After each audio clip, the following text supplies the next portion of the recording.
Hi, I'm Mrs. Reasbeck. I'm a special ed teacher at Weirton Elementary School, and I will be reading How to Catch a Heffalump. It was a beautiful bird-singing picnic kind of day in the 100-acre wood.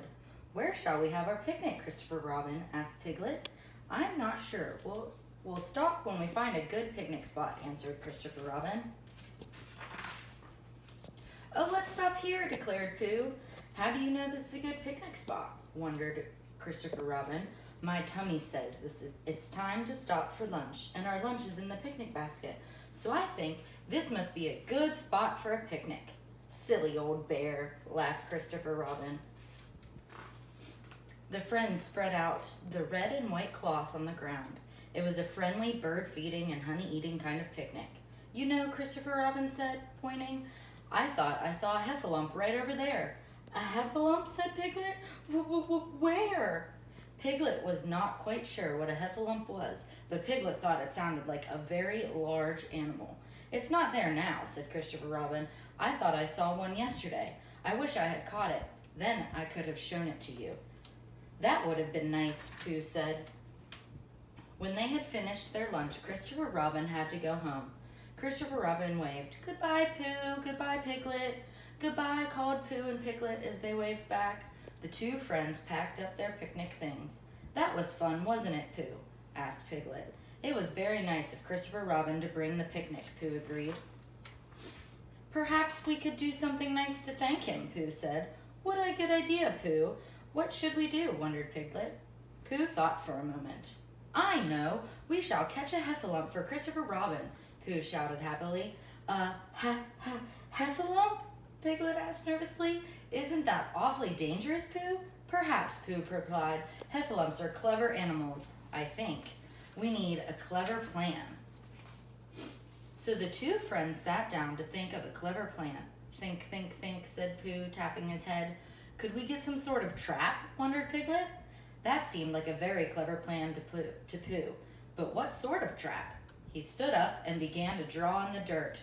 We could dig a deep hole, Pooh said, and the heffalump would fall into the hole. Where would we dig the hole? Piglet asked. Exactly where the heffalump would fall into it, Pooh answered. He drew a picture of the hole under a tree. Won't the heffalump see the hole? Asked Piglet. They are very clever animals. At least I think they're clever.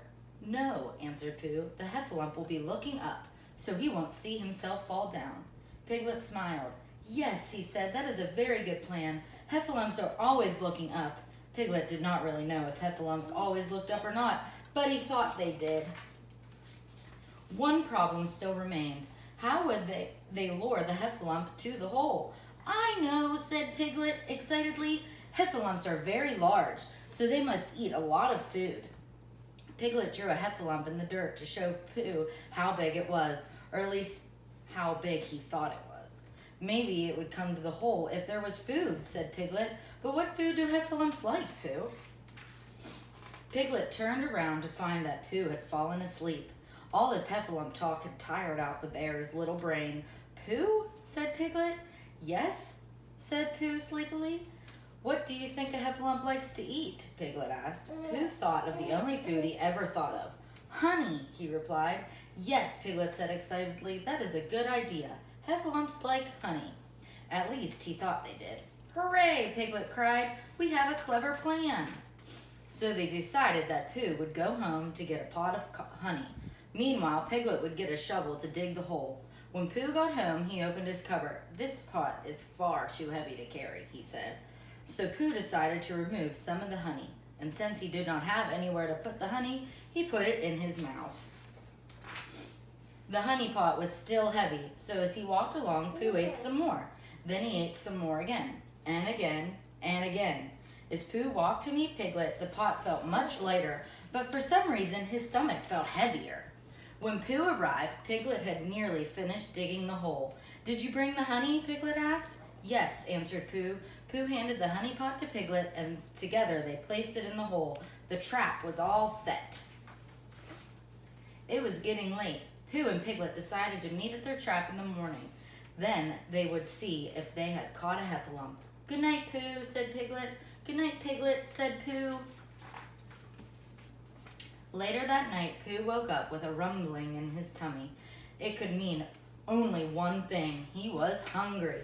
So Pooh went to his cupboard for a pot of honey, but he looked inside. His last pot was empty. Where had all his honey gone? Oh, bother, Pooh said. Suddenly, he remembered. He had left a pot of honey in the Heffalump trap. Heffalumps like honey, said Pooh. It would probably eat the whole pot. At least he thought it would. Pooh could not fall asleep. His empty tummy gave him strange thoughts. He kept imagining Heffalumps chasing giant pots of honey. The more he thought about it, the more Pooh wondered if Heffalumps really did like honey after all.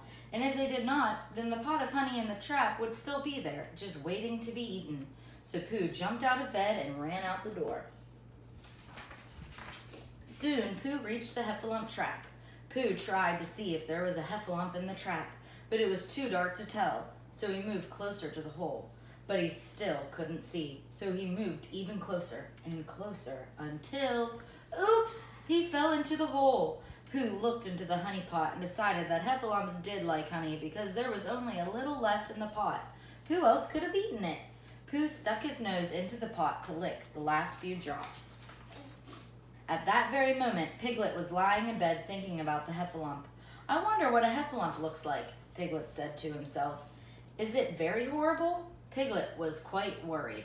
Heffalumps were very large, and he was very small. What should he do? I don't have to be afraid, Piglet said at last. He can't catch us while we're catching him. So first thing the very next morning, Piglet ran to the trap. Very slowly, he inched closer to the hole, but he could not see anything, so he moved a little closer. Suddenly, Piglet saw a strange monster with a big round head. Piglet had never seen anything like this before. He was terribly excited. We've got a Heffalump, he cried. Christopher Robin will be so happy. Piglet ran to Christopher Robin's house. Piglet was so excited that he didn't even stop to say hello. He just ran straight in. What is it, Piglet? Christopher Robin asked. He had never seen Piglet so excited. We've caught a Heffalump, Piglet shouted. You have? Asked Christopher Robin. Yes, Piglet cried. It has a big, strange head the size of a honey pot. Show me, urged Christopher Robin, so Piglet took him to the trap. Christopher Robin walked right up to the edge of the trap and looked in. Piglet stayed safely behind him. Oh dear, cried Piglet. Can you see it? Can you? Yes, I can, Piglet, answered Christopher Robin.